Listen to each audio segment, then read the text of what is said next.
Hola a todos y bienvenidos a Bro Story, el canal con las historias más mágicas, porque es pura magia que alguien las vea. Mi nombre es Pedro y la semana pasada estaba yo concentrado en mis propios asuntos, de regreso de la tienda de la esquina, cuando la nueva vecina me abordó al pasar enfrente al jardín de su casa. No era la primera vez que lo intentaba, así que decidí ignorarla como siempre. Según mi experiencia, cada vez que una mujer fea o bonita quiere hablar conmigo, siempre es para pedirme algo. Y ya con mi esposa era suficiente de fea y de pedidos.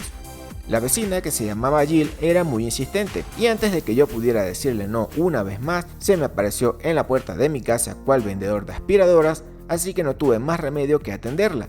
Se metió a mi casa antes de que yo pudiera negarme y empezó a husmear como en busca de algo. Me preguntó si estaba solo, lo que me dio un poco de miedo, así que le dije que mi esposa estaba por llegar de la panadería. Ella se acercó a la puerta, la cerró con llave, lo que me asustó un poco más, aunque en mi cabeza ya estaba ideando la manera de escaparme de esta situación. Yo nunca he sido muy bueno para negarme cuando las personas me piden favores y siempre terminan por aprovecharse de mí, así que mi esposa me recomendó que nunca hablara con nadie que ella no aprobara, para que no se aprovecharan de mí. Hasta ahora en la lista de aprobación solo están dos personas, su mamá y su mejor amigo de toda la vida.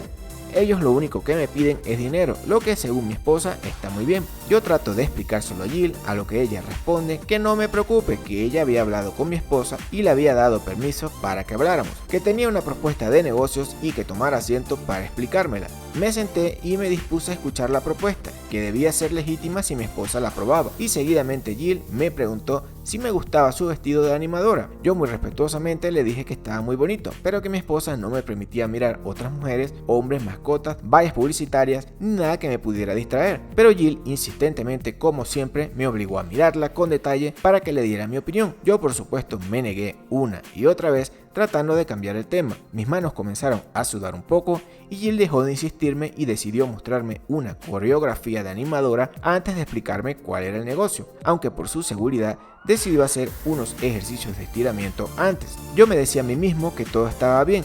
Si mi esposa lo había probado, todo debía estar bien. Finalmente Jill me contó que su equipo de animadoras necesitaba nuevos uniformes y que estaba buscando patrocinantes silenciosos que pudieran donar para esta gran causa. Yo le dije que no veía problema con estos uniformes, que me explicara por qué debían cambiarlos. Ella me respondió, los uniformes están bien, pero que debían comprar más para los nuevos miembros masculinos que se habían unido al equipo, que si yo quería podían hacerme una exhibición como la que ella me estaba mostrando. Inmediatamente le dije que no era necesario y me ofrecía donar $12,000 para los uniformes. Cuando llegue mi esposa de casa de su amigo le preguntaré si había hecho bien, aunque me ha llamado diciendo que va a pasar la noche en su casa porque lo está ayudando con la mudanza. El pobre se acababa de separar de su esposa. Mientras tanto Jill me demostró su rutina, que debo decir me pareció muy bonita. Muy bien, esto es todo por hoy. Si por arte de magia aún siguen por aquí, suscríbanse que es gratis. Nos vemos mañana. Pedro out.